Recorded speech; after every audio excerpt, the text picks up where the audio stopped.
GPT? All right, let's just see, Death Seeker, what GPT can tell us, because I'm using the high-end model. All right, let's get to work on this, okay? You guys like chat GPT? No. All right, just let me cook, all right? You guys ready? All right. What is the Glicko ratings system? You guys can see it. You guys can see it, right? The Glicko rating system is a method for calculating the relative skill levels of players in games like chess, Go, and online competitive gaming. It was developed by Mark Glickman as an improvement over the ELO rating system. How it works? The Glicko system enhances ELO by introducing two key additional factors. Rating deviation, that's very important to remember. It's very important to remember rating deviation. This measures the confidence in the player's rating. A lower rating deviation means the rating is more reliable, while a higher rating RD means there's more uncertainty. Rating updates based on uncertainty. Unlike ELO, where each game updates the rating by a fixed formula, Glicko considers how active a player is. Remember, how active a player is. If a player hasn't competed in a while, their RD increases, meaning their rating is considered less certain. Remember that. This is the key part. This is the key part. More dynamic adjustments. If a player has a high RED or RD, hasn't played in a while, their rating will change more drastically after a game. More fair for inactive players. If a player stops playing, their RD grows, which prevents them from being incorrectly ranked based on old results. Okay? More fair for inactive players, better at identifying skill gaps. A further refinement called Glicko 2 was introduced later. It adds another factor called volatility, which measures how much a player's rating fluctuates over time. This allows for even more accurate tracking of skill changes. Where is Glicko used? Online chess platforms, competitive gaming, other ranking systems that require more accuracy than ELO. Go. Does Dead by Daylight use this system? Does Dead by Daylight use this system? That's right. Yes! Dead by Daylight utilizes a matchmaking system that incorporates elements of the Glicko 2 rating system to determine player skill levels. This system assigns a hidden skill rating to players, which influences matchmaking to create balanced games. In Dead by Daylight, each killer character has an individual skill rating, meaning your performance with one killer doesn't affect your rating with another. Survivors, on the other hand, share a single skill rating across all characters. This design aims to match players with others of similar skill levels, enhancing the overall gaming experience. While the game doesn't publicly display these skill ratings, some players have discovered methods to access their hidden ratings. For instance, a recent video by The Only Choi demonstrates how to view your hidden skill rating in the game. It is important to note that while the Glicko 2 system provides a structured framework for skill assessment, the unique asymmetrical gameplay of Dead by Daylight presents challenges in defining clear wins and loss conditions. This complexity can impact the effectiveness of the matchmaking system. Okay, if my killer, let's say Plague, starts at low MMR, let's say 1500, right? How many games would I need to win in a row to reach max MMR if the max MMR range or top end is 2200? Wait, is it not popping up? Yeah, it is. All right. Okay. The number of games needed to reach 2200 MMR from 1500 MMR in Dead by Daylight. Your opponent's MMR depends on multiple factors. Your opponent's MMR, your rating deviation, and volatility. If you're facing opponents at your MMR level, 1500, you might gain 25 MMR per win. If you're facing higher MMR, you gain 30 to 50. Okay, so let's just, best case scenario, high gains, blah, blah, blah, blah, blah, blah, 15.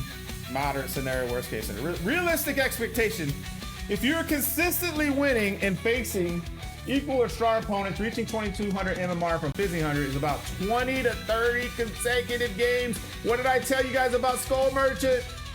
Took 30 games. If matchmaking gives you weaker opponents, it may take 40 plus games.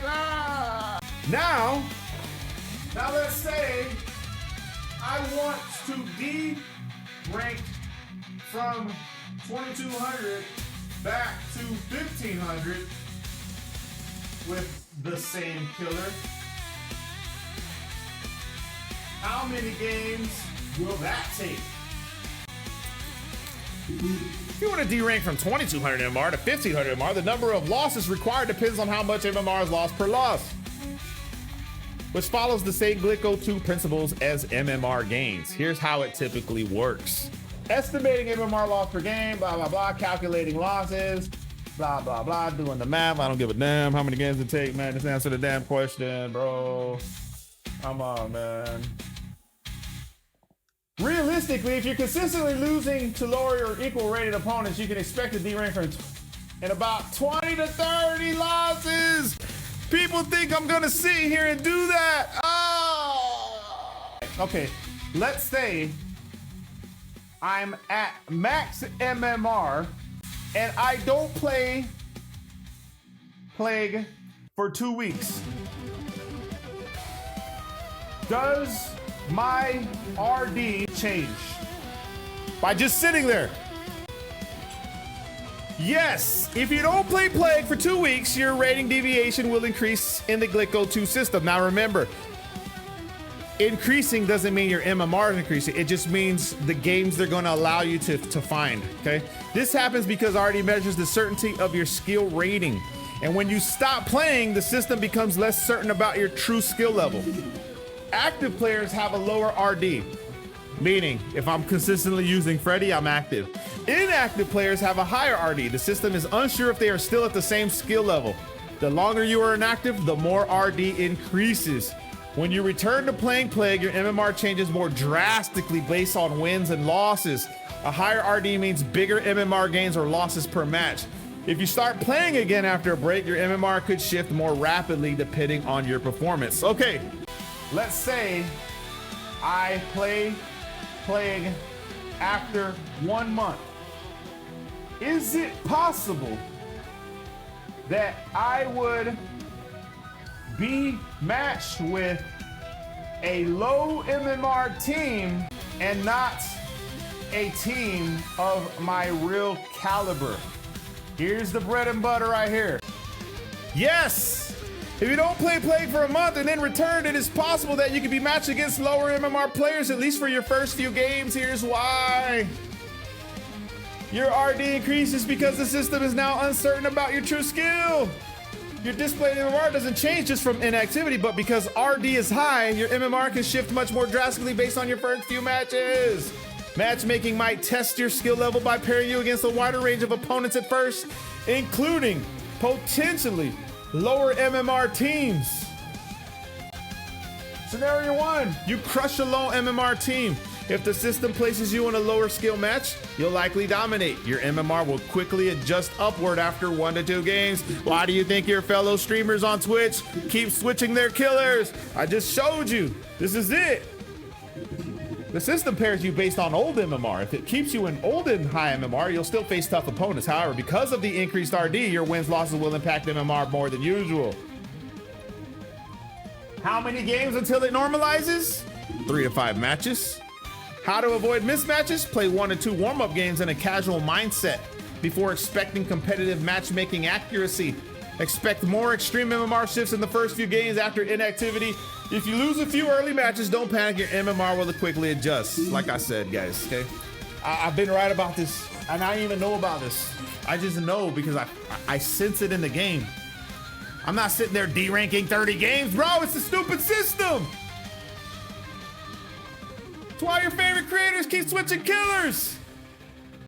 Now, let's say I'm max MMR and I want to purposely derank, right?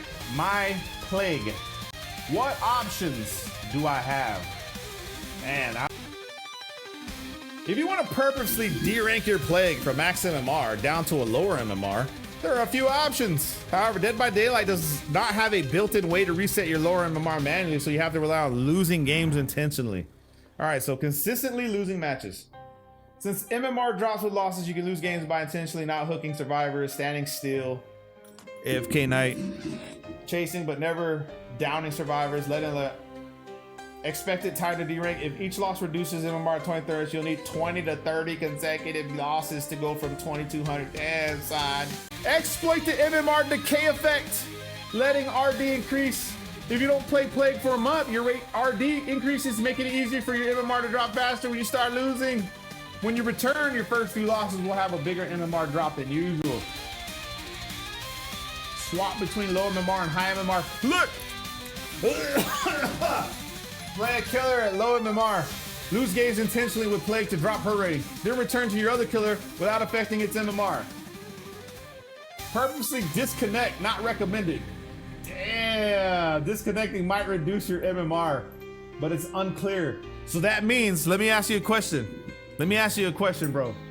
What if the game's loading and you quit the game and it never loads, but the game thinks you went into a game and disconnected? Does it drop your, and you don't get a disconnect penalty?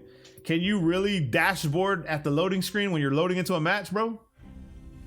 Damn, I might gave you guys an idea. Stop playing, the best strategy for fastest derank, stop playing Plague for a few weeks. Lose 20 to 30 games on purpose. If needed, repeat the process after inactivity to maximize MMR loss. What do you guys think of that, son? What'd I tell you, man? That's literally Dead by Daylight's whole system. The Glicko system. Hey,